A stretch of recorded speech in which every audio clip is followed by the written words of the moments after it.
Welcome! Since tomorrow is the 8th of March, we dedicate the program to the International Women's Day by talking about feminism with Samanta Villar, Malika Favre, Lyona and Patricia Escalona, who are presenting their book Pecadoras Capitales.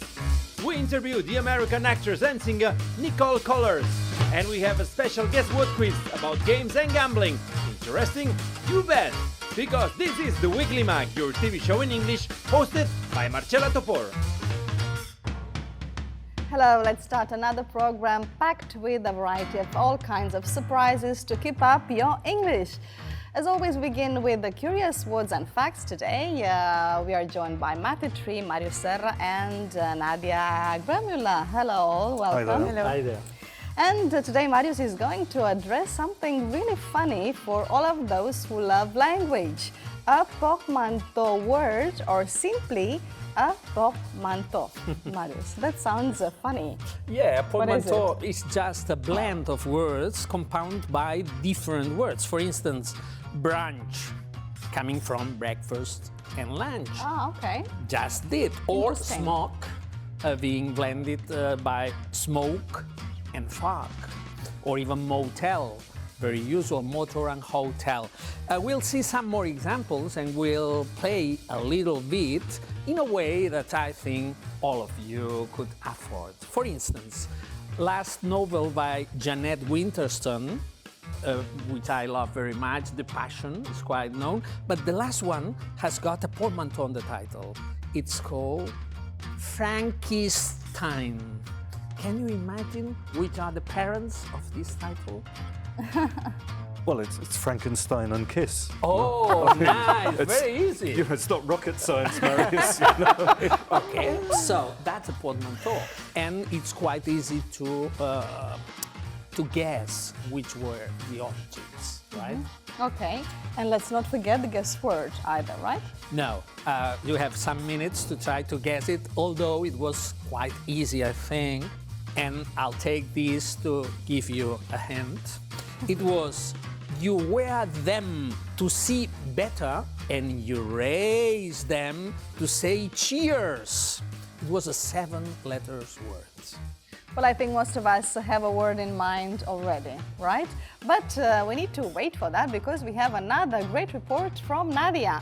She didn't visit any town this week. Instead, she went to a very interesting place. Nadia, I where did you go? went to the airport to interview some travelers. Oh, Okay, on what occasion? You wanted to combine two things, maybe? You caught me. I was traveling to London the same day, so it was like, you know, a ride to the airport at the same time. And I thought I would use the opportunity to also see if I could find any interesting stories. In English, that's called to kill two birds with one stone, right? Exactly. yeah, in Catalan it's the same. we killed birds as well with a pedra. All right, so shall we see a sneak peek of your video? Sure, I mean, I also asked people about souvenirs and if they received any strange or like horrible souvenirs from their loved ones. So you can have a look at that now. Interesting. Anyone else who's brought you a souvenir that you thought was really bad? A French friend of mine once bought me this huge book of jokes, French jokes. It could be worse. It could be a book of German jokes. The shots, but it was 10. My husband did bring, well, he went to California and he brought me back some slippers. He brought everyone back slippers. That was an epic fail. Slippers from California. I don't think that's that bad. I mean, Well, not very original, right? true. Although we didn't see there was one guy who brought an MS scarf from Paris for his girlfriend. That was cut out. So we only focused on the bad ones. That's nicer. So did they actually open their luggage for you? Yes, but that will have to wait. All right. Okay, I'm really curious. Meanwhile, let's have a look at what Matthew brought to us today, the story about unexpected Catalan connections. Exactly. This time we're going to talk about Catalan food, and as soon as you say Catalan food, internationally now everybody thinks about names like Ferran Adrià or the Roca brothers, who've become internationally famous over the last, 15 years, something like that. But everybody forgets that the very first person to introduce Catalan cuisine to an international public, in this case to an American, a New York public, was a woman called Montse Guillén. She's still with us, and her husband Antoni Miralda. And in 1984, I mean way back in 1984, they opened up a restaurant called the International in New York, in one of the areas that was going to become one of the most fashionable, the Tribeca area of New York.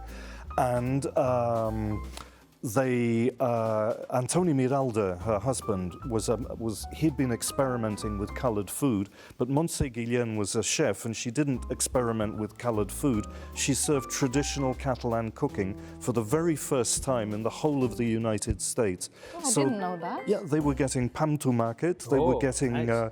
bacallà amb samfaina, codfish with samfaina sauce. They were getting even Catalan tripe, which is a dish I used to like but can't eat anymore. Melimató, which is, how would you translate melimató? Cheese and honey, something like that? Cottage Well, cheese. it's cottage cheese and honey. Yeah, cottage cheese and honey. Butifarra mungetas, which hardly needs any translation. So she was serving this stuff for the very first time in this restaurant. So do New Yorkers enjoy traditional Catalan food? It became automatically a huge success. And among her guests, there was like David Lynch, Andy Warhol, Keith Haring, Frank Zappa, Michael Douglas. These were part of her normal clientele very quickly in 1984. What do you think drew so many famous people there? Well, because it was an amazing place. It was 4 different floors. On one of the floors, for example, there was blue, white and turquoise tiles that they'd found in the original building, and they put them together in a different way. Another floor had kisses planted on the walls, and customers could plant their own kisses. It's very Catalan, with words, with that.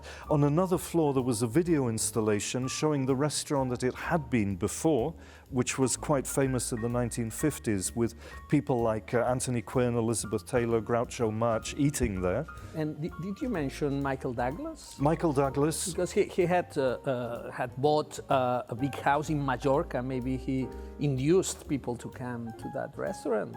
It's possible, but Douglas and Mallorca. You're suggesting maybe he brought some sobrasada from Mallorca, for instance. and I think it was introduced the it kisses. to New Yorkers. Or some Mallorcan kisses. Sorry? I think it was the kisses. Yes, probably. I was wondering, were they like permanent? So if you put the kiss on the wall, could it be wiped off, or it was there and it No, stayed? they left it there. They left it there because each kiss was accompanied by a text that the customer would write.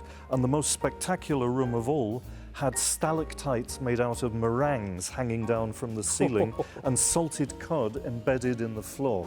Really? And all this was happening in what was becoming the most fashionable, one of the most most chic areas of New York. So a lot of famous people went there just for that. Does it still exist? Yeah. No, it lasted for about half a decade. It lasted for about half a decade. And on top of everything else, they did other things. For example, they put a replica of the Statue of Liberty on the roof of the restaurant, and the program Saturday Night Live, which is watched by millions of Americans, opened with an image of the restaurant with the Statue of Liberty on top of it. And they organized special events as well, like they did an event called Face to Face, in which 60 pairs of twins ate together in the same restaurant. That's original. Yeah, they did loads and loads of different All events clients like that. thought that they had drank too much wine, right? Because they see double. See double all the everything, time. Yeah, no, it was Okay. it was quite something. What happened to Montse after the New York period? They returned back to Catalonia? They stayed there? Like I said, they have half a decade of really total success. It became one of the most fashionable places in New York. It appeared in every single media outlet you can imagine, TV, magazines, everything. It was described, Catalan food was actually described by the New York Times as zesty, and zesty means both exciting and fruity. So that was their definition of Catalan food, which they'd never tasted before. And they came back to Barcelona, both Antoni Miralda and Montse Guillén. They set up something called the Food Cultura Foundation. Okay. And among the many events that they organized in Barcelona, they did this one, which is imaginary. In English, it's here in English somewhere, it's called imaginary dishes, where different people just organized or designed different plates. And are you saying, Matthew, that there is a photograph of your own plate here? Yes, I have a plate in here, and if only I can find the bloody thing, I'll just get the, total professionalism here in front of the cameras. Here we go. I did this particular plate, which of course it's writing because I can't design anything, but in Catalan it says, let me do this. Our integration is your salvation. It's about immigration. Okay. Nice. Interesting. Back in 2005, which I thought wasn't bad for that. So that's the story of Montse Guillen and her incredibly successful Catalan restaurant in New York. Okay, Matthew, so I see the book is quite thick. That means that there are lots of well-known people in here, right? Who over 100 contributed. pretty well-known artists, plus myself. And You're number one. No. This came out in 2005, and both Antoni Miralda and Montse Guillen are still active with the Food Cultura Foundation. Miralda was a very prestigious artist as well. Yes, and very much so. Still is. He is. Yeah. Well, to be honest, I didn't know this story. I didn't know that Montse Guillen introduced Catalan food to New York, and I think that's great news. You know what reminded me of it is because I saw an interview with her and she explained that pam tomaket, a piece of bread with tomato, was $5 in her restaurant back in 1984. Wow. Yeah, and that got me thinking. Just a slice, right? Yeah, just a slice. It really should be said that we give our most sincere thanks to the Food Cultura Foundation, because it's thanks to them that we were able to show all those amazing pictures. Food Cultura is Antoni Miralda and Montse Guillen's. It's an international platform. It rethinks food culture from a nutritional, anthropological and artistic point of view. That's the Food Cultura Foundation. Okay, and now it's time for Nadia's report. Let's see your objective, what you discovered, what you found out, and what you asked people at Barcelona's airport. Well, my first objective was to board the plane. And then the rest was like opening people's luggage, finally having an excuse to do so, and seeing if they have any interesting stories about travel, and also where people come from, and if we can guess where a person comes from who's traveling. Well, that's not an easy job, I think, to convince people to open their luggage in front of you at the airport. I mean, would you do it? Unless you are a policeman, of course. Yeah. If I don't know, a TV presenter asked you to do that at the airport, would you accept No. to do it? No? No, absolutely not. There were quite a few people who didn't as well. It depends. If Nadia asks me, I would accept.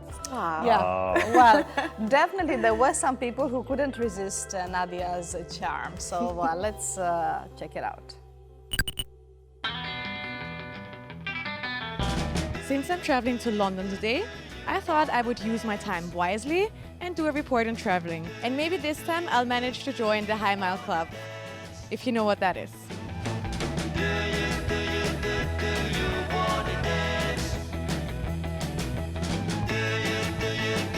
Are you a member of the High Mile Club?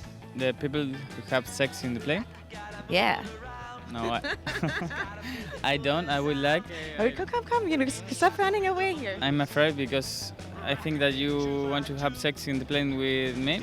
No? You wish. Could be. Nice try, though. Yeah. Are you a member of the High Mile Club? Mile High Club. Oh, shit, I've been saying it wrong for like all these years. Whatever, that club. No, I'm not. So I'll pass. Thank you. Any crazy things happen to you while traveling? In Bolivia, the bus drivers are not that nice for a tourist. 18-hour drive, and a friend of mine needed to go to the restroom, and it's completely dark, and open a window, and stick his butt out of the window, and just going for it. Different friend, like the second he's putting his ass out of the window, a good friend took the camera, and with the flash, took a picture, and all the bus, for a second the light blew up and all the bus sees him like this, with his ass out. In the 80s, I was flying from Boston to Chicago, and we missed the runway 3 times on trying to land. And you know, they come down, and then at the last second they go, and they take back off again. Oh, it was like, oops, Yeah, not exactly. the right Like they weren't in the right place, so they had to try again. And it was once, it was like, okay. Twice, everybody's like, oh my God. And the third time, we're like, please God, don't crash. Would you open your suitcase for us so we can see if you have like chaos or what's in there? Oh yeah.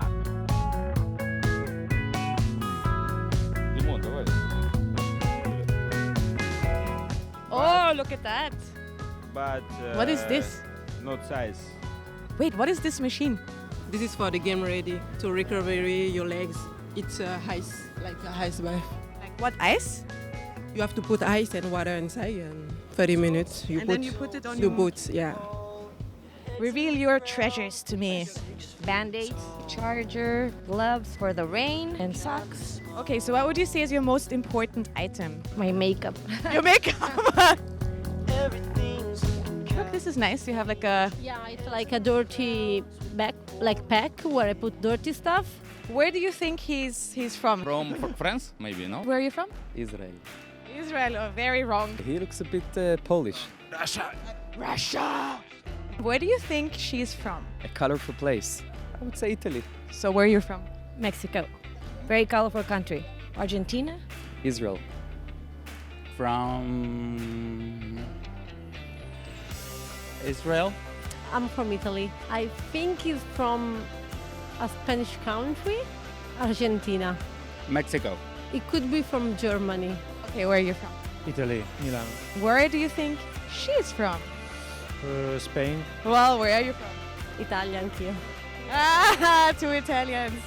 Funny, and you did not recognize each other. All right, I think I've talked about travel enough. It's time to travel for me myself. So I'm off to London, ready to conjure my own travel adventure or horror story. Who knows? Adios. Bye, Barcelona. I'm done. Nice. How was London? Good, and I managed not to get into trouble this time because I was at some point on the blacklist, on a black flying list. Oh. Which means I got like pulled aside on every single trip for like special searches. And once actually, when I was traveling to the US, I got escorted off the plane by 2 armed police officers. And then I got interrogated, and even by the FBI. So they were interrogating me for like, a few hours and taking my phone, like copying my phone, taking all my my passwords for all my social media accounts, copying everything. And then, they were like, okay, now here, then the FBI agent came like, I'm from the FBI. And I'm like, oh God, I'm gonna get deported and but I managed to get into the country, so. Okay, one question. Why are you on this list? Yeah, why? Yeah. Well, if I may ask. You brought up the subject, Nadia. I mean, I was traveling for 4 years on one-way tickets. So that's suspicious if you only travel on one-way tickets. One way. Because I never knew, I was just traveling, I never knew how long I was going to stay somewhere, so. And also they don't like it if you travel on a So they one-way know ticket. that. Yeah. And you can also know, I figured out, because I was one day I was taking 3 flights through Europe, and on every single flight I got pulled aside for a special search. And I was like, this is not a coincidence anymore. So I asked, I was like, why are you, random check, why are you selecting me? And they're like, well, there's an X on your boarding pass, that's how you know. I'm like, oh. Like I said before, I was impressed that you convinced people to actually open their luggage in front of you. And also I was surprised to see how organized some people are, because I'm a complete disaster when it comes to packing. I really appreciate when I see somebody who has an organized suitcase, yeah? Well, the ones who didn't refused, probably, to open it. But what about you guys? I mean, do you have any interesting travel stories, or did you carry any strange items on planes? No. Strange items on My planes. strange item was a fouet, meaning some pork meat, typical from Luzona. When I tried to get to the Great Britain, and it was a sort of law about porcine fever or something like that. So I had to eat it. In front of them, because I wanted to eat it. If not, I would have to throw it. Throw it away. Yeah. It would be such a pity. Yeah. Yeah. I once, I was working for a music agency here in Catalonia in the late 1980s, and one of the bands, the only foreign band we were bringing over were the B-52s from the United States. They were on tour in Europe, and we had to take cash money into London because back in the late 80s, you know, we weren't all being watched through Facebook and social media and so forth. The musical agencies in London only wanted cash. So we had to take a huge sum of cash. There were about 3 of us from the musical agency in Catalonia to the musical agency in London. And I remember we were all really nervous. I was carrying, I don't know how much money in my shoes. In pounds or dollars? In Why pounds. in your shoes? In pounds. I was carrying it mainly in my shoes. Why in your shoes? Well, so they wouldn't stop me. It was illegal, you know. It was like I Oh could have my been arrested God. for carrying this money through. And we made it into London, got into this agency, and it had like, you know, it was a real big music agency. It was the same agency for U2, for example. And they have these clocks on the wall, you know, Moscow, New York, Los Angeles, London, and all this. And they just took the money, and it was like, you know, the mafia. They just put it into a counting machine and checked it was all there. And Did said, they smell it? no, they didn't smell it, but they just said, okay, that's fine, now let's talk business. That was my... That's unusual. Yeah, it was an unusual moment, yeah. Right. And well, also... I also have to ask one more question. Yeah, I know you're trying to evade it. About an unusual term that appeared in your video. Now I know how to say it, the Mile High Club. So of course I have to ask you if you're members, although you don't have to tell me about yourselves if you don't want to, maybe about friends.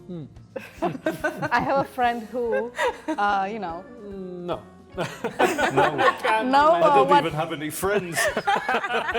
That's a good But what's answer. the word anyway? What's the Mile High expression? Club, because I turned it around. I always thought it was High Mile Club, but it's Mile High Club. Now I know. No. What, we want a definition. It's people who have sex in No, airplanes. we know the definition. I'm wondering if you're members or you know anybody who is. No, but there have been stories, a lot of people, if they're caught, it's quite serious. Really? Because, yeah, they can get arrested when they touch down at the other end. Yeah, well... no, I don't... I'm not a member of this club, and I don't know anybody who is either. I think it's a fantasy, right? I suppose that some of the people you interviewed have. Maybe. I mean, they actually thought that you are inviting them to join this club, right? Yes. There might have been a misunderstanding or two. Okay. Anyway, we want to know more about this fantastic term you mentioned before, which is a portmanteau. Of course, it's a French word. But before, we need to go to today's first language tip with JG. And today, on the occasion of the International Women's Day, we'll get into the non-sexist language.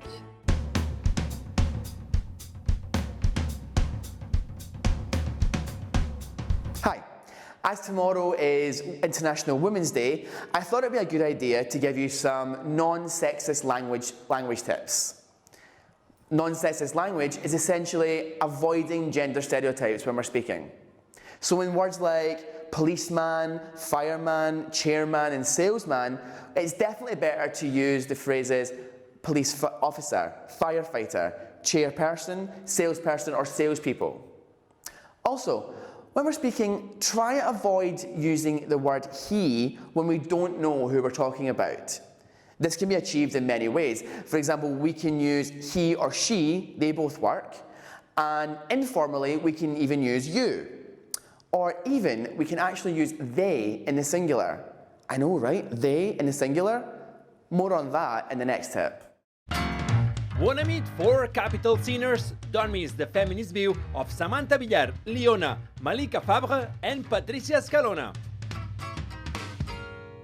And now it's time to play with words and, of course, with Marius Serra. Marius, tell us about this portmanteau Yeah, term. this is, as you said, it's a French word meaning a sort of suitcase or a place to put some of your dresses. It was first used in English in this sense by Lewis Carroll in Through the Looking Glass in 1871.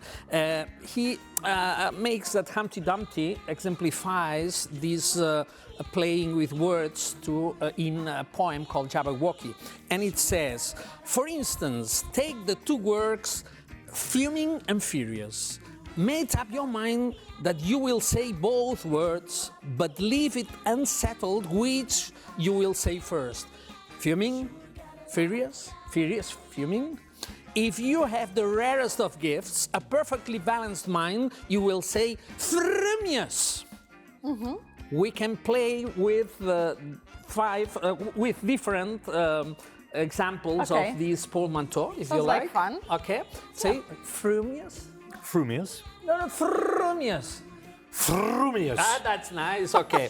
So the first one I want to tell you, you will know that a portmanteau, sexting. Do you know what? Nadia knows. Sexting? Of course. You know. Sexy What's that? texting. Okay. Or sexual texting. Okay. Would you like to be in the Mile High Club? Comes to mind, you know. Well, it's not just text, but maybe sending some images as well. But it's a very new word. It was coined in the Merriam-Webster College Dictionary first in 2012. So it's just 8 years ago. That was the first one. Another one.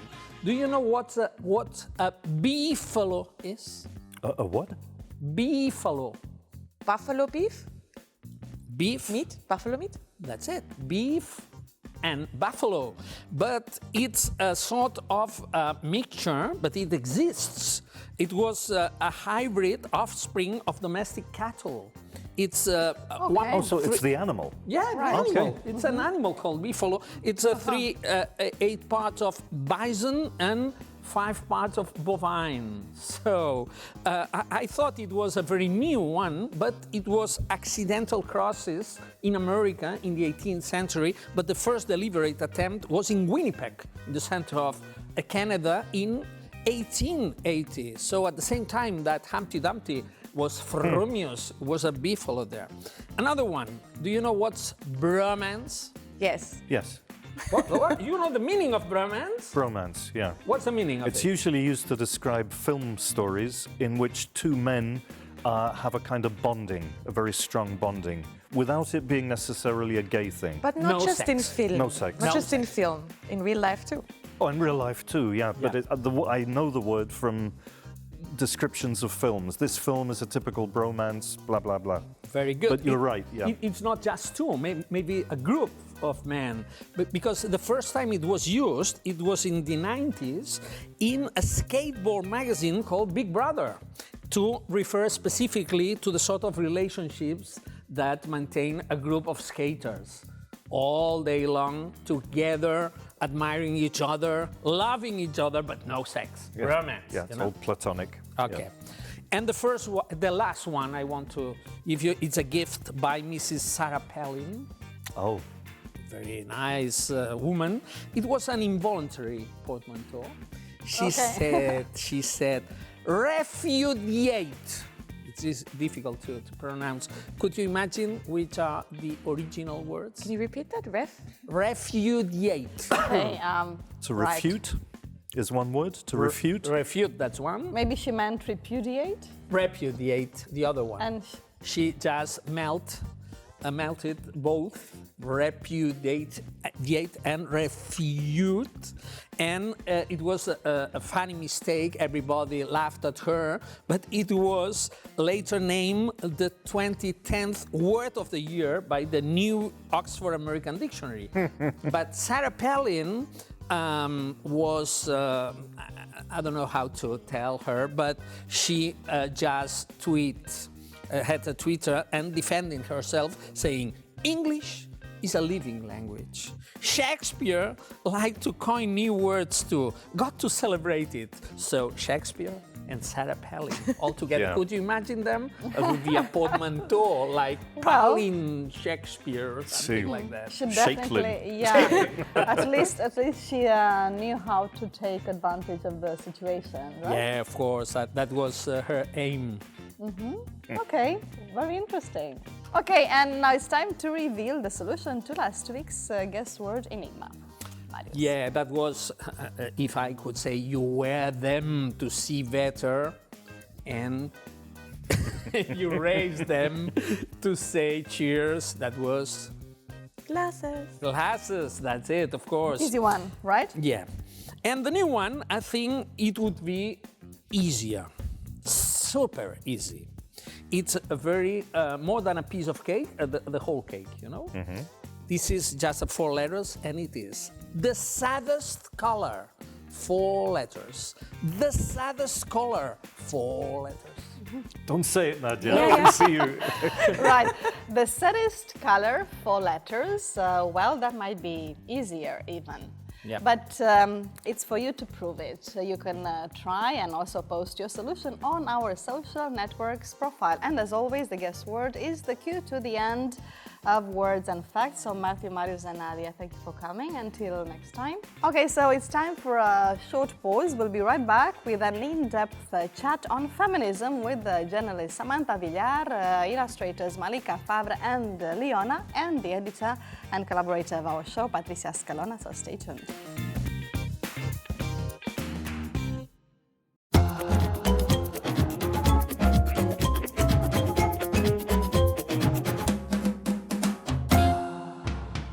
As promised, to celebrate the International Women's Day, which is tomorrow, we are having a chat about the situation of women from an original point of view, that is deadly sins. But first, let's take a look at the definition of some words which will be highlighted in the subtitles and will help you follow the conversation.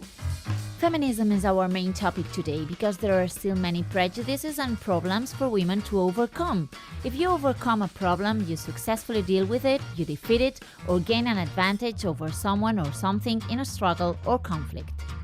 One of the most important things feminism is fighting against is patriarchy. It is a social system in which men hold primary power and predominate in roles of political leadership, moral authority and social privilege.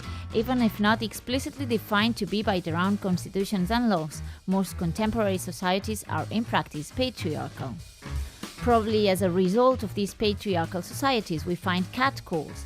A catcall is a loud whistle or a comment of a sexual nature made by a man to a passing woman, usually on the street.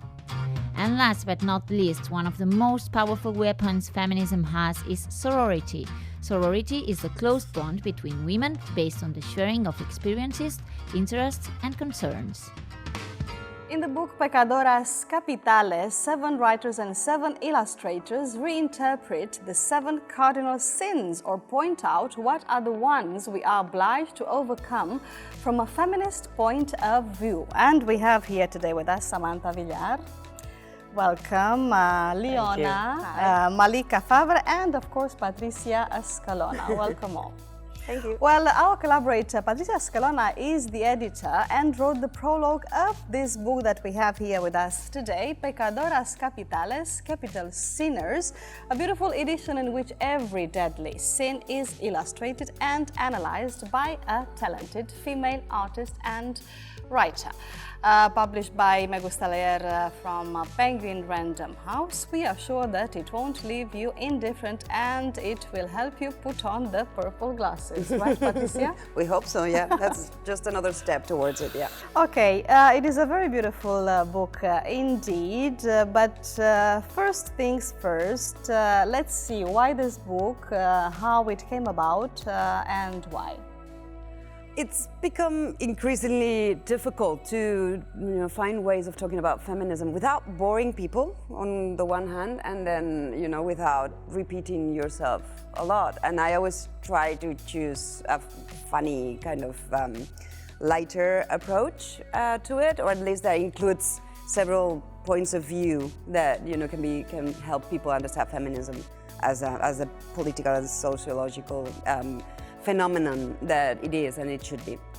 So this came about just thinking about another way of explaining feminism, which would include the points of view of very, very different women, which is what I'm mostly interested in. I mean, what women think about the movement and everything. So.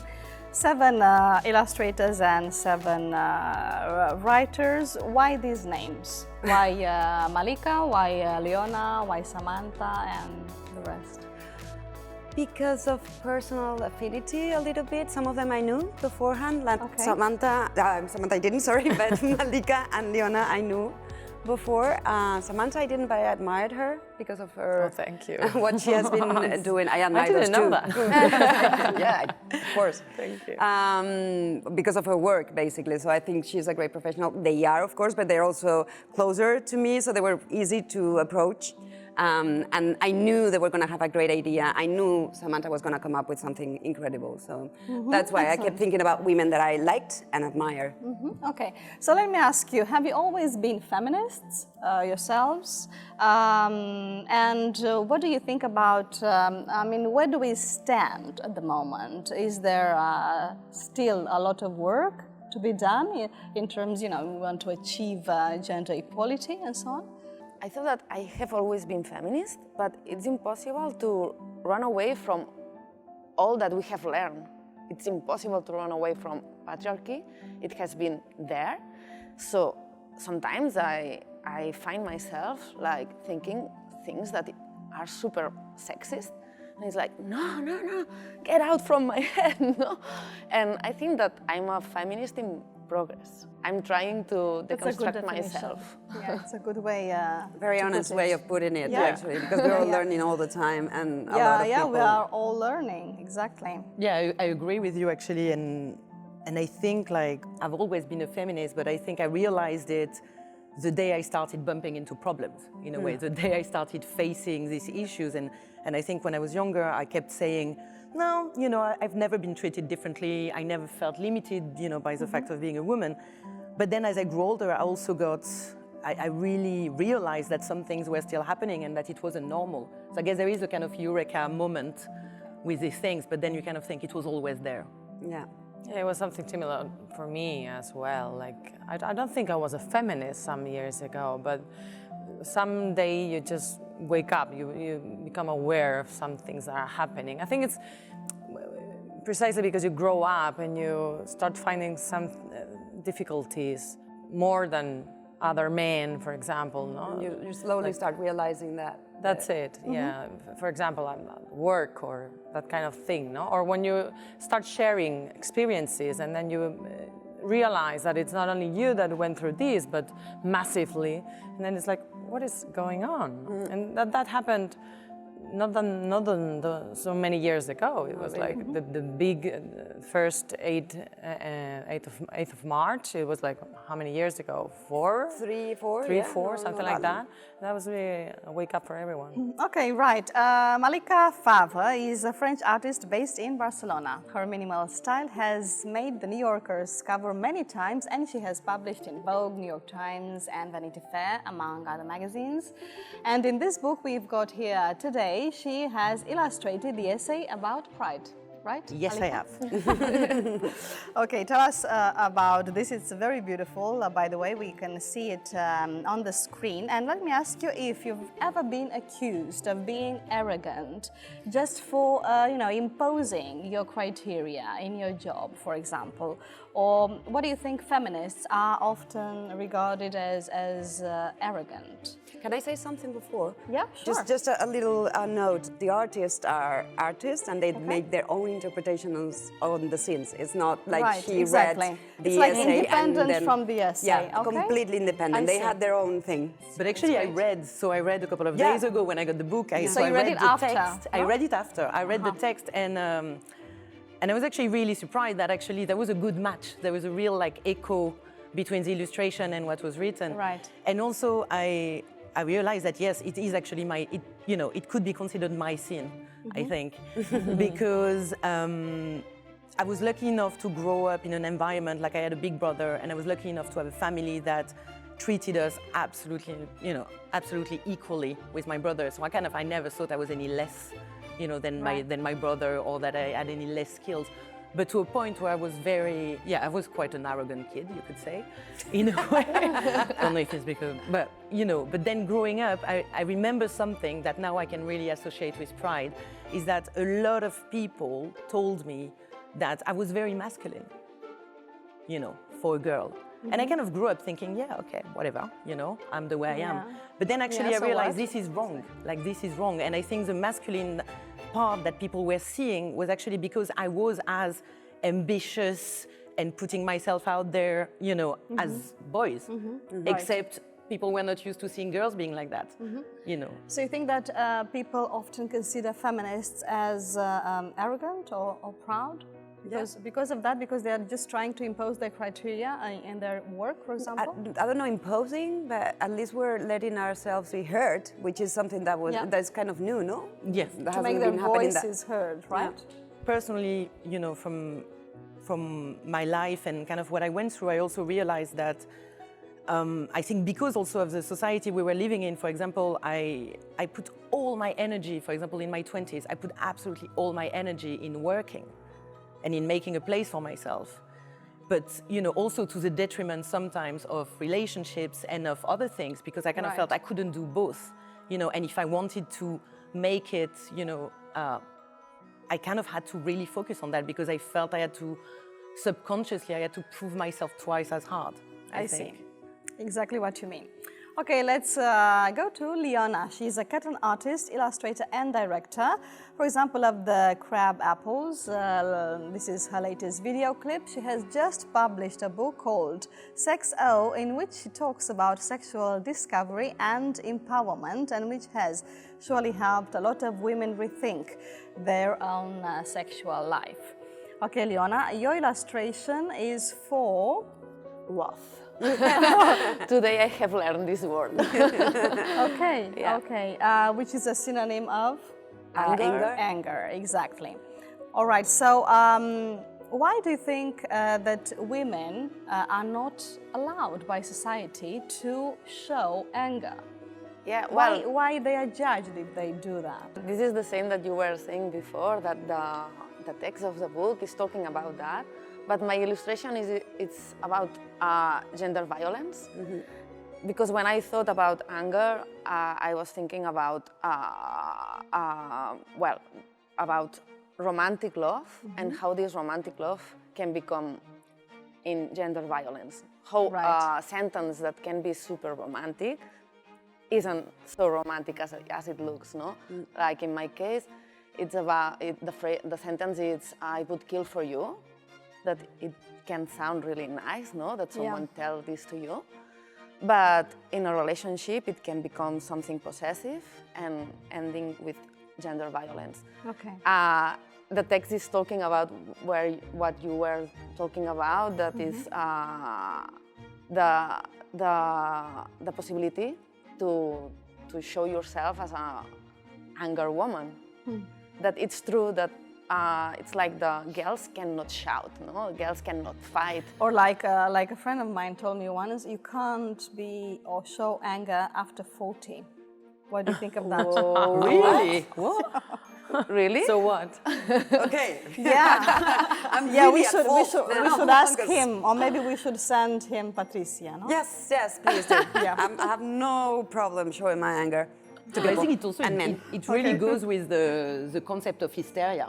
As well. I think hysteria was linked to, it was actually at some point some kind of medical condition, you know, that women were you know, kind of being diagnosed with. Yeah. So I think it goes with that. An angry woman, you know, at some point in time was considered hysterical. You had to cure it. I was just remembering now that there was this doctor, you know, right around that era when hysteria was diagnosed, who started curing it by providing orgasms. Yeah. So, I remember that. I remember that. There was a film about that not that long ago. It was really funny. So I thought, like, I'm all for it. I mean, if, you know, I shows me. I'm hysteric. I'm hysteric. Yeah. Okay, and let's move on to Samanta Villar, a Catalan journalist, TV presenter known for her docu-realities, now working at 4 TV. She has written the book La Carga Mental Femenina and Madre Ai Masche Una about maternity and labor conciliation. And in this book, she writes about, Samantha? Envy is my topic. Yeah. Okay. Right. Well, you write about envy between women. Okay. You've actually suffered criticism for being a different kind of mother, proud mother, right? Well, for telling the truth, yeah. I think, precise, I think. Yeah. Exactly. People are not used to it. Yeah. Well, it was, somehow I feel it's mandatory for me as a journalist to tell you the truth that I find. I mean, and when I realized that in maternity or motherhood, when I stepped into it and I realized that many things about raising a child were not spoken in a loud voice, they were not told in public forums, I thought, why? What is going on? Because it's really intense. It's everyone is experiencing and living this, and no one is talking about this. So this is clearly a taboo. And then I realized, okay, if this is a taboo and many people are going through this is something that I need to tell. And in my way of doing things is quite intense. This is my personality. So I choose really, and it was, I thought about it and I did it like I believed I had to, like choose the intense words that for me have not only the meaning, I'm not only telling you that this is hard, because usually women allow themselves to say, okay, to become a mother is hard, it has some hard things. For me, that's too light. So I like to say, this is terrible sometimes. It takes you to one limit physically and psychologically and that kind of thing. It's not all perfect, right? Yeah, and then it was too much for many, I must tell, women. This was it. So for many people, maybe because men are not used to talk about motherhood, they're not into that much in this topic. But yeah, it was really tough for many people. Okay. Yeah, to okay, hear we me. are talking about women. So what about this concept of sorority, right? Yeah. Or sisterhood? Is this new, or do you think it has always existed? I think it has existed, but maybe we were not aware of what it was. Yeah. But I precisely now that we're talking about raising motherhood, it's always been women, the allies, like sisters or cousins or grandmothers, etc. They were always how do you say that, tribu, tribe. A tribe. Yeah, They've always been a tribe. They have helped each other. So this sisterhood has existed. But when you go out of the family and you make some other alliations, you're allied with other people, you ally yourself with other people. I think we are now more aware of this. Like, okay. Do you think that is true, that sometimes women are other women's worst enemies? No. That was my chapter, actually. That was my chapter, actually, the envy. No, I don't think so. It's a cliche, right? It's a cliche. It's another, as always, just another cliche. You will find examples of everything in life, among the women, amongst men, etc. But it's true that it has been highlighted, this kind of relationship, the envy between women has been highlighted more than sorority or other things, and they exist, exactly. Of course. That was one of the things that Lyona was saying before, is like one of the lies of the patriarchy, try to make out enemies of ourselves, it's like instead of what sorority in the way we conceive it now in the past decade, I'd say, is like trying to overcome whatever we've been told about other women and whatever the competition wants, whatever, and just stop, listen to them and see what is happening. So that's what made things like the Me Too movement happen, when women decided to believe other women instead of, putting their word in doubt when they were saying, like, I've been raped by this guy. It's actually, for me, it was very funny to realize that they say we are envy of other women and we are like in a competition. It's very related to envy with other women. And as soon as you look at men, there is competition all the time. I mean, this is like one of the characteristics of so sad, no? Of men. So it's really weird. Like, why, if we compete, we are envious, and if they compete, it's just the normal DNA. Male DNA. And just mates. And I have to say that this book exists because of sorority. Because when I call these women who have a very rich professional life and they earn a lot from their jobs because they're really good at them, and I tell them, look, I'm doing this, it's not paying much, that, you know, we're going to give a little bit to a foundation, you know, that fights gender violence. We're going to do this all with all these women. They all jumped into it. They were all like, yeah, whatever. That's a good and thing they to know. wanted to be part of it. So this is sorority. And we are grateful for it. Okay, but let's change the subject for a moment. For example, lately some actresses have refused to call themselves as such, the word actresses, and prefer the term actor. Okay, so this has been also reproduced in the media and so on. So do you think that feminism has changed also the way we write, the way we speak? Is that okay? Do you agree with it? Or, I don't know, what's your opinion on it? Well, this is something, as I said before, that I wasn't feminist in the beginning, and I didn't realize why should we say investigadores y investigadoras. I don't know, in English, is there any difference? It's the I same. don't It think wouldn't so. be now. No, Yeah. it wouldn't be now. So at the It's beginning, like it was like a female investigator, or in this case, actor. So at the beginning, I didn't really understand why, until the day that I came up with this word precisely, a male researcher and female researcher, because it was the name for a classroom in a school. And for me, it was the first time when I saw investigadores, investigadoras, when I realized that every time that I imagined a researcher, I was always imagining a man. So when they said investigadoras, for the first time, and I was really grown up, I'm 35-year-old maybe, I imagined a woman researching. And then I realized the importance of the thing. It was like, wow, it's not stupid, as I believed before. Like, why shouldn't we double language all the time? We really have, because it has a main role in your imagination. And it's very important that you can imagine your future role, your ambition, your goal in life. You need to imagine that.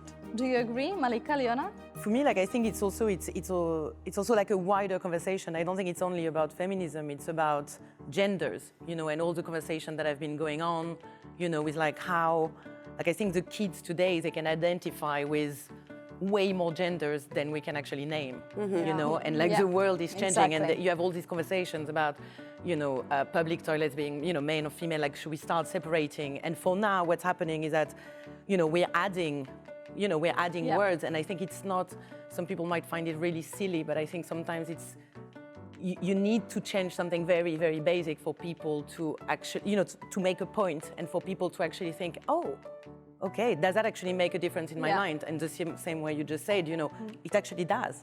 So what if, you know, there was no gender, and what if there was only one way, you know, of talking about everybody? But if everybody was a it, and it wasn't a bad thing because everybody is a it. So, you know, you kind of, I also think, like you, that it would be super cool to not have genders, no? Yeah, no? To have one language that kind of just is talking about human, you know? I actually believe that's the next step. Yeah. I really believe that's gonna happen.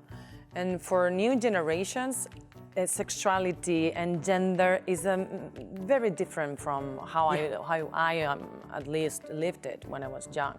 It's like what you were taught, right? Yeah. We bought into, because we were taught that, and we grew up believing that that was the only way we could behave, really. And now suddenly they are teaching us, younger people are teaching us a whole bunch of things that we never thought. And if you are open enough and kind enough, you're going to learn a lot. And I really think it's cool and really good for us. Okay, it's great because this helps us to move on to the next step in this program. And it's the fact that feminism is stirring society, like we said, it's changing things, even if too slowly, maybe. One of them is language. So we've adapted our language tips ourselves, and we invite you to watch a short tip about the singular they. Because yes, it's true, they can be singular as well.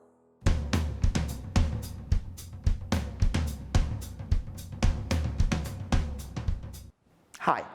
Did you know that the pronoun they can be used in the singular? This has gained popularity in the past few decades as a gender-neutral alternative to he or she when you don't know or when you don't want to specify someone's gender. So when you're using the indefinite pronouns, someone, anyone, or no one, you can use they after that, and indeed its derivatives, they, their, them, themselves. For example, you can tell your partner about the problem and see what they think. We can even see more and more people who don't identify as either male or female. For example, Alex is driving their car. It can sound strange for English students, but if you pay attention, you will see that they in the singular is being used more and more in the media. Thank you. It's all the same every day. Actor, singer, songwriter Nikol Kollars is an artist from San Diego with many talents. We'll ask her about this and about Tesla Nix, her musical alter ego. Stay tuned. Shining in the sky.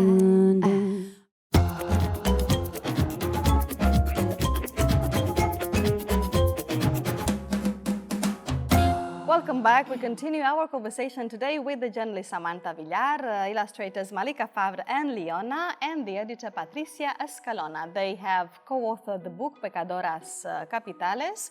And we continue with another sin, Patricia, with sloth, which is a synonym for... laziness. Okay. It's a quite difficult word, sloth, right? Well, sloth in the book also refers to this kind of apathy, right, shown by some feminists towards other women, who are not treated very well. There's a word in feminism that we are very familiar with, which is intersectionality, which means that you not only care about the rights of women, but you see the rights of women included in a series of other rights which are not being met by society, like the rights of, in this case, Desiree Bella Lobebde talks about the race and how she is in the feminist movement as a woman of color. And that's a good point. Difficulties that that has, and how we white women, we white heterosexual cis women, sometimes do not realize what that means, and we have a tendency to try and shut them up and not realize that they have a whole different set of necessities to be met inside of feminism. And I'm talking for her because she's not here. I should be shutting up really because I'm white as milk, and I've lived my own privilege, which I have no one else. But since I'm here, I feel like that's a very important essay. Exactly, because why is feminism almost always pictured by middle class white women? Good question. Because middle class or bourgeoisie started feminism really. Started the movement for the suffragettes were all like middle class women, women of color and women of poor backgrounds were too busy trying to survive and have their families fed. So the women who could actually spend some time doing something that was important, yes, but it was only a necessity of people who were wealthy enough not to have to worry about how they were going to eat every day. So that's why. So we took advantage of that. Historically, white women, have still wanted to keep that for ourselves, and it's not anymore. Okay, and we prepared something for you. I would like to invite you to watch something related to what you said before. Black Women Living in a Parallel World is the last photographic work of the Dominican journalist Catherine Reyes. There she wants to fight against racist stereotypes, and we've been to the exhibition held at Sala Phoenix in Barcelona and talked with some visitors about the prejudices that still exist towards non-white women.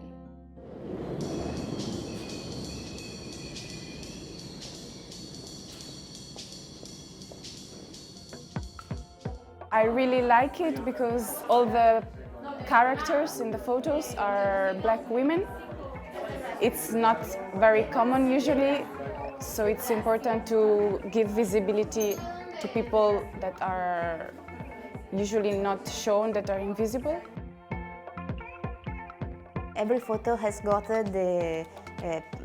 something different and show a special history of one woman. You can feel from solitude, from the power that they need.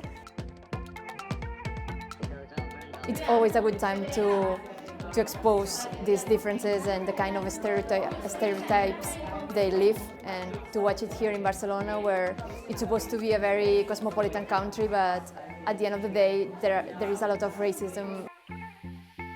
I think it's important to remember all kind of women, women that are not white, women that are queer, so like it cannot be just about white women, or like it has to be inclusive. I was working in Cuba. People treat me in a special way because I'm white, European girl, and I had a relationship with a black woman. People that treat me in the positive way, they change the attitude and they treat me worse. I was born here and raised here. I'm Catalan, my mother is Catalan, but my father is Japanese, so I have Asian background. I think there's also racism against us Asian descent people, and also mixed race people. I think it's different, the kind of racism that we live from the racism that black women live, but it's everything wrong. So I loved how some photos had in the background photos of white women, so you can see like the contrast, but also the black beauty. It should be reminded to people the intersectionality that black women suffer, I guess. I'm tired of this situation. I mean, and I think culture has a lot to do with it, because if you watch the television and you only can see white people. I liked how most of them have afro hair, so natural hair, which is also super important because it's being racialized, the hair, and many black women have been straightening it and hurt themselves with it. I have my natural hair since only a few months, to be honest. Before I used to straighten it as well. So I accepted myself, I accepted my identity as a biracial person recently, I would say. And I was totally surprised by how people would start touching my hair without asking me if they could touch it, or people, they just stare at you in the streets. And yes, they compliment you, oh, your hair is beautiful, but they stare at you, which makes you feel super uncomfortable. You feel like really objectified or like exotic, like you're something, yeah, that people, you're the other. Maybe they're not conscious about it, but they feel like they have the legitimacy to touch my hair. And so yeah, I give them the permission, but I would like to learn to say in a kind way, no, please, it makes me feel uncomfortable, do not touch it. But yeah, I still have to learn. Okay, opinion of visitors to this exhibition about the prejudices existing towards non-white women. I would like to ask you if you agree and if you think that there are still prejudices present in your social circles, the way they say in this video. Well, I have a lot to say about that. No, I mean, the problem is that there is still an incredible amount of racism out there. I mean, it is still a fact. And I know that actually, like personally growing up, being like half Arabic and half French, and being called Malika, which is like the equivalent of being called Jordi, you know, here. So it was clearly an Arabic name, and I grew up, and for me actually being from Arabic origins was more, I saw it as more of a problem than being a woman. That was the thing that was the harshest. And I know that for me, moving to London really helped me realize that there was, you know, massive racism in France and in Paris. And because when I arrived in England, I still remember like one day a taxi driver asking me, where are you from? And I said like, oh, so my mom is Algerian, because that's what I used to say when people ask me in Paris. And the guy was like, oh, you sound really French. You know? And that's when I realized, oh my God, that is not part of my identity here, because they don't have the same history in immigration. You know, for them, this is going to happen more with Pakistani people, but not with Arabic, you know, North African people. So right. So it is something that is still out there, and it is still a massive problem. So yes, if you have to fight against, being a minority and being a woman, it's kind of double the work. But I have high hopes, and I think you can see it in the movies, for example, now, like in the rom-coms, like in the chick flicks. I've seen like 2 movies recently, which are really bad, but it's my guilty pleasure, where actually the protagonists are, Asian and white, but they don't make a case of it. It's not actually about, it's not My Big Fat Greek Wedding. It's just British English and, an English guy, and it's still a rom-com. So I think that's where it starts, like education and seeing it out there as if there is no difference, like they're both British characters. Hopefully. Yeah. Hopefully we're getting there. Yeah, I think it's super necessary to see reference, yeah, like you are saying, in movies, yeah, in books, in commercials. Yeah. I have been invisibilizing black people, but in my case, because I didn't have any around me, I didn't know, and now I'm trying to put characters that are black or that they are Asian or whatever, because we have to put reference, and they can be in a music video. It's not only for white people. Right. Any occasions that you can share maybe with us where you felt discriminated or the victim of some sort of sexism? I think there was a general culture in the approach between men and women for always, for decades. I personally have lived some situations at work, for example, when a boss of mine could make any comment about my body, for example. And it was totally normalized. Like for me, it was normal, and I even could answer to him. Like, I didn't feel that was sexist, but it was, of course. And this is something that has happened always. I've lived many of these kind of situations, and I never thought it was wrong. It was just normal. And among women, there was this kind of way of dealing with the matter, and it was not just stepping and saying, no, what is that? And you have to change. This is the new way, and I love it. But it's a whole culture that has that change. That's true. Patricia. Wow. many times, of course. But that was a funny one, actually, because this past summer, which is something that happens a lot to a lot of women just walking on the street. So I was catcalled. This guy was riding on his motorbike. He was turning around and he shouted out, "Guapa," like beautiful. And I turned around and said, "Idiot." And he stopped the motorbike, came towards me, took off his helmet. By that point, my friend who was on the other side, she was like, okay, this is gonna be, there's something, he was really huge, this guy. So he came to me, he's like, do you think it's normal that I call you guapa and you call me an idiot? And it's like, why not? You tell me what you thought of me without me asking. I did exactly the same thing.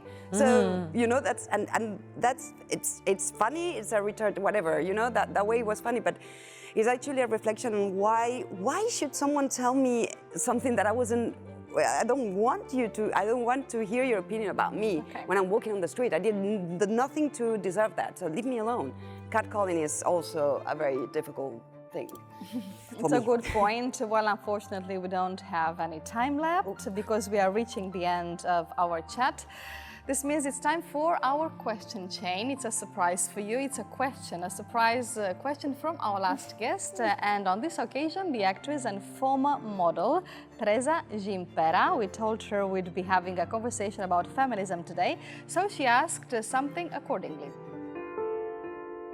Hello, I am Teresa Gimpera, and I have a question for you. Do you think in the 60s is when we start talking about feminism, until where we'll arrive? When men will discover women and men are the same? When will they discover that women and men are the same? I was just saying before, I'm not gonna see it. Not in my lifetime, I don't think. Really? Yeah. I think I'm a bit of an optimist. I'm a bit of an optimist, but then I kind of think like things are changing faster and faster. And so many conversations are happening. And now it's kind of like, it's been accelerated. I think everything is accelerating. So I'm still quite hopeful that, I'm hopeful, and I hope you're wrong. Yes. Okay, Samantha. Yeah, I'm optimistic as well. It's true that it's going fast, but I think it's so deep. And as she said, like sometimes we ourselves sometimes don't realize all the patriarchy that we have inside. So maybe it will take time. What I really think is that we have the chance to change the new generations as well, and they will grow up in a different world. And they are that's already. my hope. You know, They I mean, are already thinking yeah. in a very different way. Yeah. Ladies, we all come from very urban, like, Yeah, of course. environments and Well, privilege as no, well. no, Yeah. if And we don't know what's talking- going on in other If places. you're talking in yeah, like, you're right. where will it be like you know, everywhere in the world, in every single society, yeah, that Oh. will take forever. Yeah. That will take a very long time. Yeah. But it's like you know, it needs to start somewhere to spread It little needs by to little. start, you know, this is a very good start, this book, this wonderful book that we have here today, Pecadoras Capitales. Patricia Escalona, I'll see you later in the quiz. Thank you for coming. And Samanta Villar as well, Malika and Lyona, thank you so much for coming and sharing your thoughts with us. And we stick with female writers. Here come the book recommendation with two women authors that have made it to the top, J.K. Rowling and Penelope Fitzgerald. This is The Library Recommends with Salva and Aneida from the Xarxa de Bibliotecas Municipals, a Diputació de Barcelona.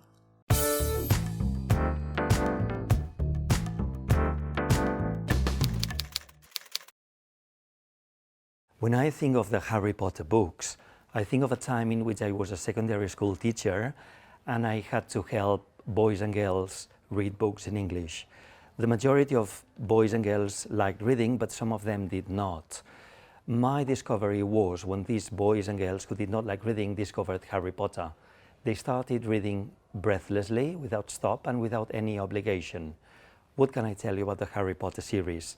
That Rowling sold 500 million copies the last time I looked at the lists all over the world, that the books promote friendship, class attendance, family relationships. Please read any of the Harry Potter books and then come back and tell me all about it.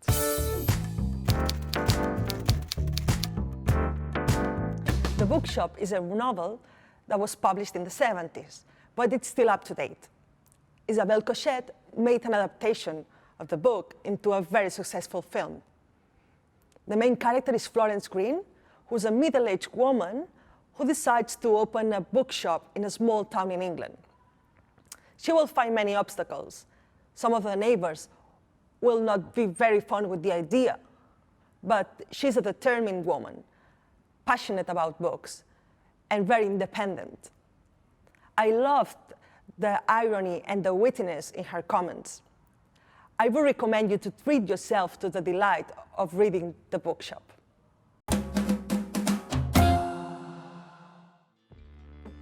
This Californian actress, singer and songwriter has played different roles on cinema and TV, but will also be on stage here in Catalonia. Tesla Nix is her own musical project, which she composed and produced and, as she says, has trip-hop influences. Well, we'll talk to Nikol Kollars today. Welcome, Nikol. Thank you very much for having me. Okay, let's begin with Tesla Nix. Okay. What is it? Tesla Nix is my special project. It's original music. I've collaborated with a very amazing Catalan producer here in Barcelona. And the first 4 songs I did with him. Each song, I've created a music video to go along with it because I think the music is very visual. So therefore I call it Cinematic Soul. And basically, Tesla Nix is my alter ego. She allows me to express myself in a more artistic way, I suppose, because I've done so many things as Nikol Kollars. It was a way for me to have a new arena, a new world to explore. And what about trip hop? Can you describe the style? Trip hop came out in the 80s, 90s. I was living in Seattle, Washington at the time, singing a lot. Seattle's known for its grunge music, jazz music, hip hop. And so I was doing all these different styles, but when this new sound from Bristol, England came out, which combined hip hop and kind of like this electronic melancholy beats, that really sparked an interest in me. And I think that was before I even knew at the beginning of Tesla Nix, because I like the fusion. Right, and By Road is your new single. It's a song that we'll listen after this interview. What is the song about? Wow, the By Road is about the confines that we put on ourselves, what society puts on ourselves.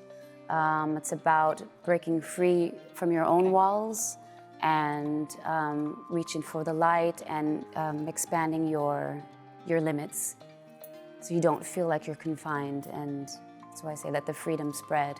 It is inspired in your own experience, in your own life, in things that you lived yourself? It's interesting because the original title of that song is called La Fuga. Fuga. So this is an interesting thing because as an actor, I was in this TV series called La Fuga, which was shot in Spain. And when I wrote this song, the TV show is based in a prison out in the middle of the ocean. And when I wrote this song, I thought about how it would actually really be to be confined in the middle of an ocean in a prison and not be able to leave. And so I thought about how that would feel. So I called it Trapped. Trapped and not being able to Interesting. explore the world. Right, tell me about California, because you're from there, you were born in San Diego. Yes, I was. And then you moved, like you said, to Seattle, and now you live in Barcelona. Tell me what made you come here and stay, and how it feels like being an actress in Catalonia and in California. Okay, I've been here for 18 years, and 18 years ago I was going through transitional phase. And for many reasons wanted to come and just get outside of the United States and change my point of view and my influences. And why did you choose Barcelona? I had a friend studying here. And what I remember, my uncle, he's a photographer. I remember him showing me pictures of Barcelona years and years ago because he had come here for the Olympics. And he took photos for the Olympics, and he showed me all these beautiful pictures of Barcelona, and I think that stuck with me. So 18 years ago, I saw a friend studying. I thought, you know, it's time to get out and travel. And when I came here, I was just planning on being here for about a week and a half. Well, I fell in love. I met someone and fell in love. And now your family, you live here with your family, Yes, right? Yes. I'm still with him, and we have a son who's 11. So. Okay, so your son is Catalan, right? Yeah, he's trilingual. He goes to Catalan school, and Okay, excellent. Well, and here in Barcelona, you are going to be in a project, in a play. I know it's very important for you. It's Yasmin Areta's God of Carnage. It's a project in English at Almeria Teatre, right? That will be in April. Tell me about the role that you'll play. So this is a brilliant play. Originally it was written in French, went on to Broadway years ago. Anyway, my character goes through a very big roller coaster of emotions and is trapped within her ideas of what it's to be a proper person in society, in civilized society. And so yes, it's a fantastic experience for me. I'm enjoying very much discovering this character as well as the other 3 characters in this play. There are 2 couples. They meet because their sons have gotten in a fight, and they meet to make everything better, just to talk it out and make sure everything's fine. And in doing so, trying to be proper and trying to be courteous throughout the play, the real masks come off. And actually, it's one of Yasmina Areza's most popular plays, and it's a brilliant comedy, no? Right? Yes. It's a comedy, but not so much. Sometimes it's a drama as well. Yes, I would call it drama comedy. Yeah. Okay, right. Well, it's quite different actually from other things that you played in. Well, other roles you played in cinema and TV series. Actually, we can see you in Westworld and Warrior Nun on Netflix. Yes, I think experiences, these very different experiences, I suppose. Yes, with these particular experiences, I didn't have so much of a chance to really get into a range with the character, but it's been fun to be able to play futuristic characters as well. Okay, well, we are going to invite you to play for us by road, and it's been a pleasure to have you here today, Nikol. Thank you so much, and good luck with the play and with everything. Thank you very much. Well, we let Nikol Kollars prepare for her performance, and in the meantime, we invite you to watch a language tip. Feminism has introduced new words to English language, and Helen and Tim from International House Barcelona will teach us a few of them.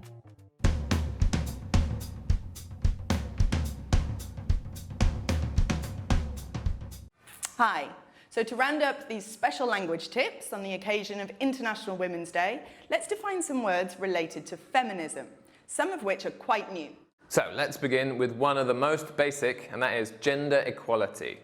So in English, this means the same access to rights and opportunities for all genders. And in order to promote equality and detect discrimination, people have to stay woke. Now, this is a relatively new adjective that means alert to or be aware of social injustice. Now, sometimes these kinds of injustices are easier to detect. For example, the wage gap is something easy to check. Now, the wage gap is the difference between the salary of women and men doing exactly the same job. Yeah. And sometimes sexism at work is not as explicit, like, for example, the glass ceiling. The glass ceiling is the cultural or social behaviour that keeps women from being promoted or advance in their profession.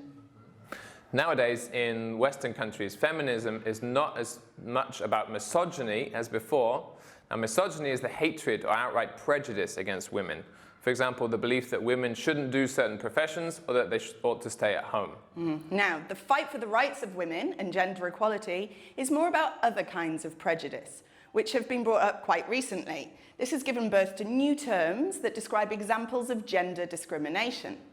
Now, you've probably already heard of manspreading. This is something we see every day, and this is when men take up excess space by sitting with their legs really far apart and open in public places, like on the metro, for example. Other new terms include mansplaining, which comes from the words man and explaining. And that's when a man explains something to a woman when she actually knows more about it than the man himself. Or manterrupting, from the words man and interrupting. This is when a man interrupts a woman when he wouldn't do it to a man. Sorry, Helen, did I interrupt you? No, you didn't. Another concept made up by two words is body shaming, which is judging a woman by her attributes when she decides to reveal her body, just because it doesn't fit the standards promoted by the media. So these are all examples of double standards. A double standard means that a rule is applied differently to different groups or people in an unfair way. So more and more English words are being created because as society evolves, new issues are being introduced in the agenda of feminism. By the way, remember that agenda is a false friend. It's not a schedule or an appointment book. An agenda is a list of things to do or issues to be dealt with. For example, at a meeting. So getting familiar with all these words should be on our agenda. Yeah. So we wish you a nice and educational International Women's Day. Bye. Bye.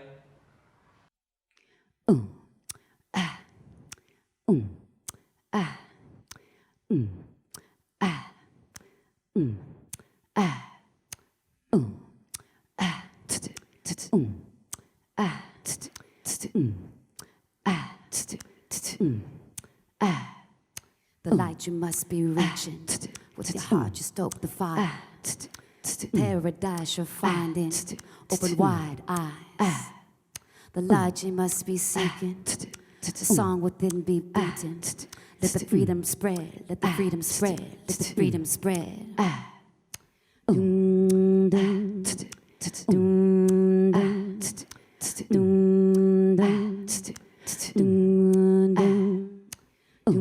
had a dream like this before. Everyone around me shouted more. I wanna be to be free, please open the gate. The sun is shining in the sky. It's all the same every day.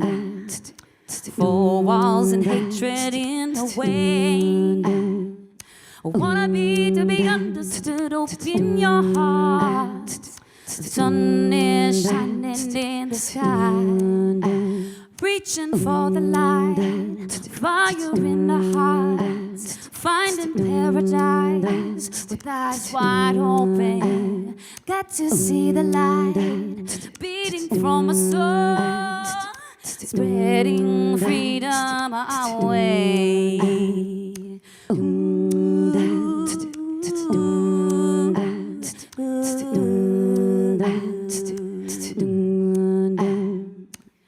It's all the same every day. Put it aside, the pain away. Wanna be to be free, please open the gate. Put your hands up to the sky. Reaching for the light, fire in our hearts. Finding paradise with eyes wide open. Got to see the light beating from my soul. Spreading freedom our way.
In a few minutes, a quiz for game enthusiasts. Don't miss Sergio Cervera's special Guess What about games and gambling.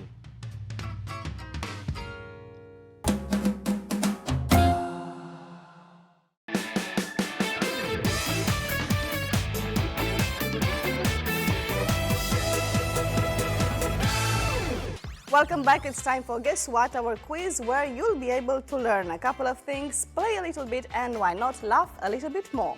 Over to you, Sergio. Thank you, Mars.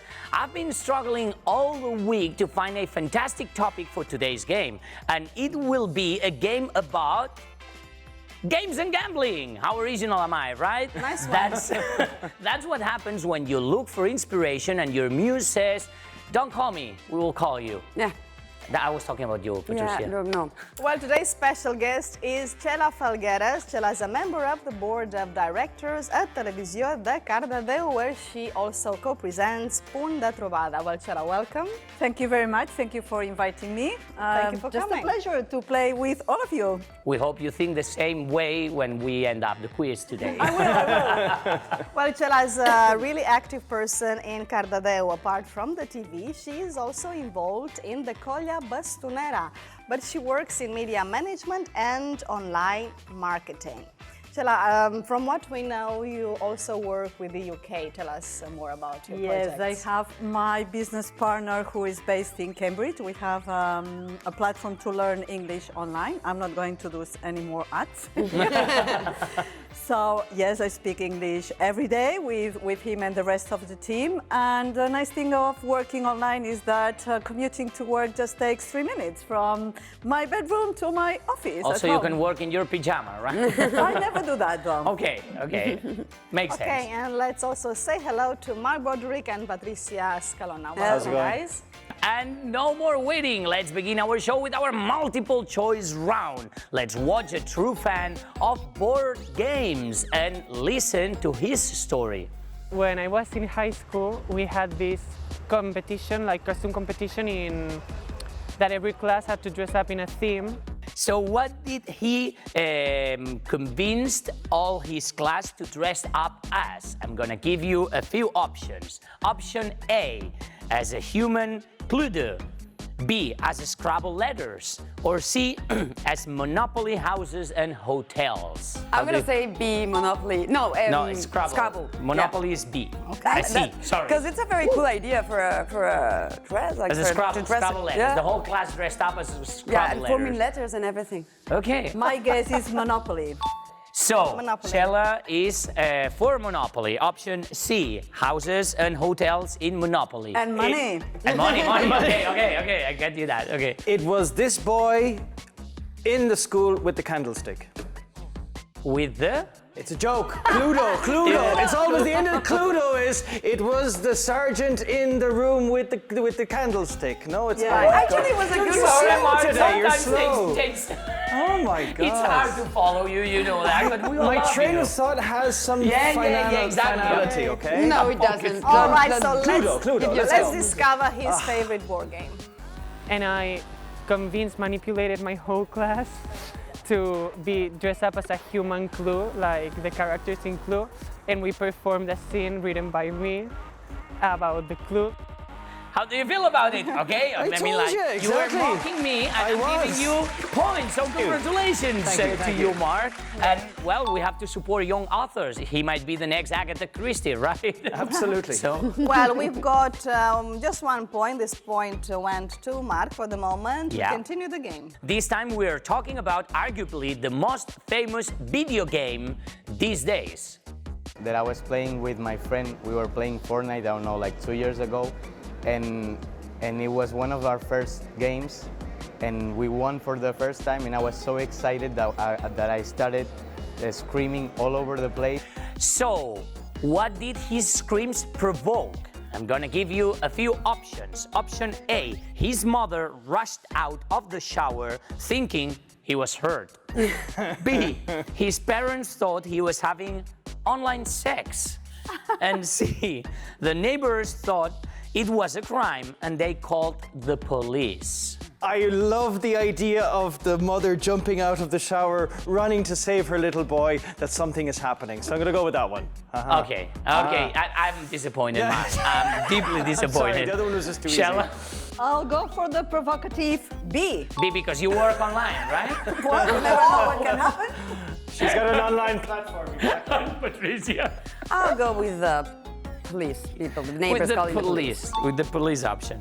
All right, so, okay, so this is what it happens when a video game makes you scream. Take a look at that. And my mother was at the shower. She came out with the towels and stuff and started screaming. She thought I got hurt, so she was very confused over why I was screaming over a silly video game. Mark, you're doing very well today. 2 points to you, man. Well done. Well, he was you, lucky that his mother didn't, didn't sleep and fall I'm in glad the she shower, put on right? the towel. Sorry, in all the whole story, I'm glad she put on a towel. Okay. Because there'd be nothing worse than that happening. Right. Okay. Nothing else to add to that comment. No comment. All right, so, and if our second story protagonist liked video games, our third storyteller rather hates them. My boyfriend is addicted to video games and to the PlayStation. and he touched more the PlayStation than me, and that is... So how does she feel about it? That is A. That is bad because she wants to play video games too. B. That is damaging their relationship. And that is good because he isn't good at touching anyway. Whoa. Talking about the You really boyfriend. went a little bit, you know, the answers today are, you know. Okay, they're on okay, the line, we're they're on the making you line. struggle. Okay, ladies first. A. A, so you think that is bad that because the she one wants you to play wanted? video games, all right? No, Patricia, come on. B? B, that is damaging their relationship, okay? And you left the one that Mark, the all one the I really pressure on wanted you. was C. I really wanted C. I Okay, just like so, the idea of The C. So this is how she feels about it. That is good because he's not too good touching, you know. And you were right for the third time. The boyfriend wasn't good at touching anyway, so... Quite this is very impressive. ambiguous, this whole touching Impressive, thing. yeah. So let's add a bit of excitement. It's time for the speed challenge. Oh, God. Every right answer can get you 2 points, but you'll have to be faster than your opponents, of course. You have to ring your bell to answer, but make sure that you are fast, because today we're after films or books in which game or gambling plays an important role. We give you a clue and you guess the title. So 3, 2, 1, here we go. Okay, a film about who wants to be a millionaire in India. Mark. Slumdog Millionaire. That is Well correct. done. Point to you. A book and a film about a casino with an agent who likes his martinis shaken, not stirred. Patricia. 007? Like Mark. Casino Royale. Sorry. Yes. Point to you, Patricia. A video game inspired this terrifying film saga with Mila Jovovich. Shella. Horror story. That is not correct. Mark. Resident Evil. Resident Evil, correct. Here I go. Okay. Cruel Games makes the core of this best-selling book saga. 3. Shella. Salander? That's not No. correct. Mark. The Hunger Games. The Hunger Games. John, well done. 2 points to you, Mark. I waited. You saw me waiting. I was taking it easy. You gave us some time to... Yeah, I gave you some time to reflect. Wow. A film about the Olympic Games with an award-winning soundtrack by Vangelis. Come on, guys. Patricia. Chariots of Fire. Chariots of Fire. Chariots of That's Fire, correct, but that's that was correct. right. Mel Gibson and Jodie Foster in a western about Maverick. Maverick. That's correct. Nice. Well done to you. Well done. One with a point. Also, when you play this books game, you win or you die. Yes. I don't know. Mark. Jumanji. That is not correct. A books game? That's from you for being she's so so smart. mean. She's so mean. She always wins in No. one day. Actually, No, 2 because weeks. he's being mad today. He's not been mad. You are win being... or you die. It's also a very famous TV series. 3, 2, 1. Come on, guys. Sorry. idea. This one I'm Time's gone. up. A Game of Thrones. Oh, it hurt, did it? So, Yeah. 4 kids get inside a supernatural board game about the jungle. Mark. That's him. Jumanji. That is correct. Jumanji. Finally, I knew it had to be there. We know where the kid is here today. Matthew Broderick, not Mark Broderick. That's my cousin. I said Matthew Broderick know. in a game against a computer that is about ending up... Patricia. War games. Yes. That is Yeah. correct. Next, a robbery in a Las Vegas casino. Ocean's 11, 12, That is- 13. That is correct, Ocean's 11. That is correct. That 12, is 13, correct. 14, Ocean's Women, Ocean's Dogs. That is correct. 2 points to you, Shella. Pool hustler Paul Newman teams up with Tom Cruise. What was that? I cannot I count don't know that. because I was like, Show Paul excitement Newman and for Tom Christ's Cruise. sake. No, I you don't were know. expecting Something about Jerry money. Maguire. I don't know. That is Something not about money. correct. Something about money? Ah, okay.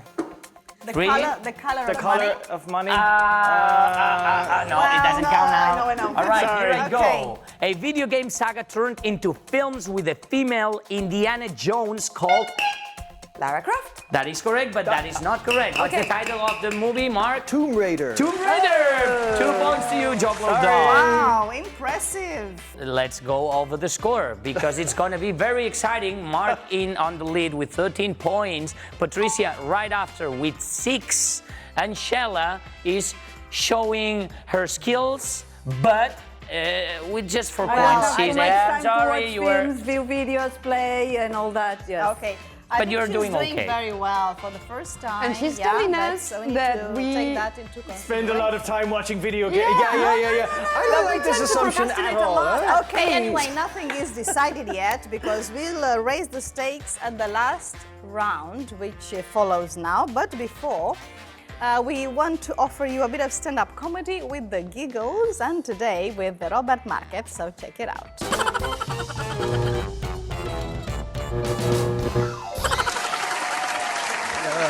Oh my God, what is it about the Spanish culture and they name their daughters the worst names possible? For example, you have Asunción, Ascensión, Concepción. Conception! What is conception? That's a birthing, like you're being conceived. For example, I had this one student who was a 65, 70-year-old woman who loved taking this English class of mine, but I don't know why she got so nervous one time when we were going to have an exam. She was so nervous that she had to take this exam. And she was like, oh, no, I'm so nervous. I'm going to fail, blah, blah, blah. I'm like, girl, what are you nervous about? You're 70 years old. You know, you don't have anything to worry about. If you fail, then what? You take it again until, you know.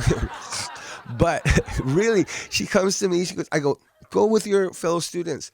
Go study with them. She goes, no, they're too young. I don't feel comfortable, studying with them. And I'm like, well, I don't know. Go watch some television, something. And she comes to me the next day and she's like, I have good news. I'm like, oh my gosh, she's so excited. Why? What's the good news? She goes, I have help. Help. I have help to study. I'm like, oh, okay. Is it one of the fellow students? No. I have a friend. She helped. I'm like, oh, okay, what is her name? And she looks at me very strange. She goes, help. I'm like, okay, let me ask again, very slowly, like an English teacher, what is her name? And she goes, like a dog, help. I was like, no, impossible. So I had to say it again in Spanish. It's the number one cardinal rule that you don't break, but I did. I said, ¿Cómo se llama? And she looks at me again like, nervous, and she goes, help. I was like, no, impossible. I go, like the song, como la canción, help, I need somebody, help. And she goes, eso sí. I go, that's impossible. Who is horrible enough to name their child help? And she goes, pues, es porque su nombre en castellano es Socorro. Why would you name your daughter Socorro? Because that's something you say in a public situation. You say, Socorro! And people are like, oh, what is it? What's wrong? No, es el nombre de mi hija. I'm like, oh my God, why would you do that? And then when you do need help because your daughter is missing, people are like, oh no, she's just calling for her daughter. Why? And this is only one way. It doesn't go towards the men. This is a little sexist, isn't it? Spain. That was quite hilarious. That was hilarious. Congratulations. That was really funny. And you know that if you liked it, you can explore our stand-up comedians online as well. Yeah, and now let's go for the last round. 2 questions about games. And since today's topic is games and gambling, we will let you gamble. Yes. That is, wow, that's competition, right? That is, you will decide how many points you want to risk after Marcella has read the introduction. Then I'll ask the question and you will have to answer by writing it on your blackboards. You will win or you will lose as many points as you have bet.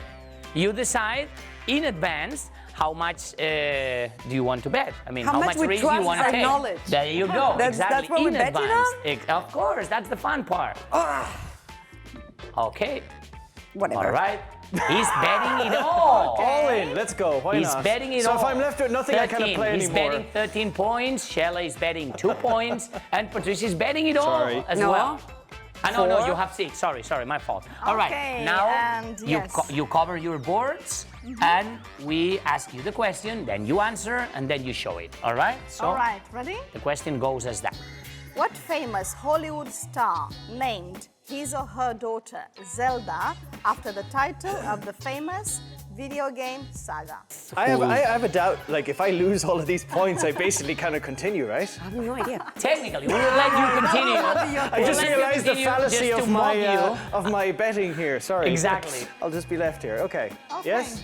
Patricia shows. All right, your time to show, and which means that you all are wrong. Wrong. Strong would be that. Wrong. Wrong. The answer is Robin Williams. Actually, Zelda and Robin Williams appeared in a television commercial for the one of the games of the saga, which means that you just lost, Mark. You just there you lost. go. I just threw it You're all away in one let me flurry. answer Sounds like Patricia and I draw. Guys, can I hold borrow on. your... What happens with the score? The score is 0 to Mark, 2 to Chela, and 2 to Patricia, which means that the game is really exciting right now. Because we are confronting... It's really exciting, I can't bet anymore. It's like I we're went to the horse confronting races and threw away all my final money on the first question. horse. So let's go to the second and final question. How exciting, we have an even... I can bet my watch. Bet your watch. Okay, let's go. If you want to keep playing. All right, I'm going to turn into a degenerate gambler. That's correct. In the Or if space you of have like 5 minutes. your car keys, Yeah, Mark? yeah. Do you Okay. have your car keys right Wait, now? Hold on. No. Put the car No keys car, on your no bed. car. Exactly, something like that. Here we go. Board games have been around from the very first human civilizations. Chess is only 1,400 years old, while others, such as backgammon, date back to 3000 before Christ, with archaeological evidence mostly found in the Middle East. Well, and now it's time to place your final bet. So please write down the number of the points, the amount of points that you want to bet and you want to risk. So, That's Mark. a night... Out What did I cannot... I'm betting a night out with Mark. It's like one of those... No. You're I betting can't your bet watch. that? You're I'm betting your watch. I'm betting a night out That with is myself. not correct. You're Is betting that your not watch, and I possible? really want that watch because it looks fancy to me. So this is arguably the oldest board game there is. And the question is, What is it? what game is this? And I'll give you 4 options, okay? 4 I already- options. A is Senet from ancient Egypt. B, the royal game of first played in Mesopotamia. C, horses and camels from Persia. And D, Monopolis from Syria. Oh, shit. And this is time for you None of to these were- decide So what's your pick. A, B, What's C, your D. pick? Exactly. A, B, C, or D, Wait, basically. Easy as 1, 2, 3. You can actually see an image of this game right on the screen. Hold on. Are you guys ready? There. So time to show it up. Maybe it helps. Okay, B, and Persia game. Whatever the Persian whatever one. that one is. said Persia. Which means that you all are wrong, of course, because you picked different options. You guys are wrong. You lost it all.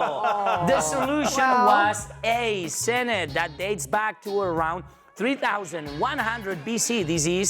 This one is quite modern though.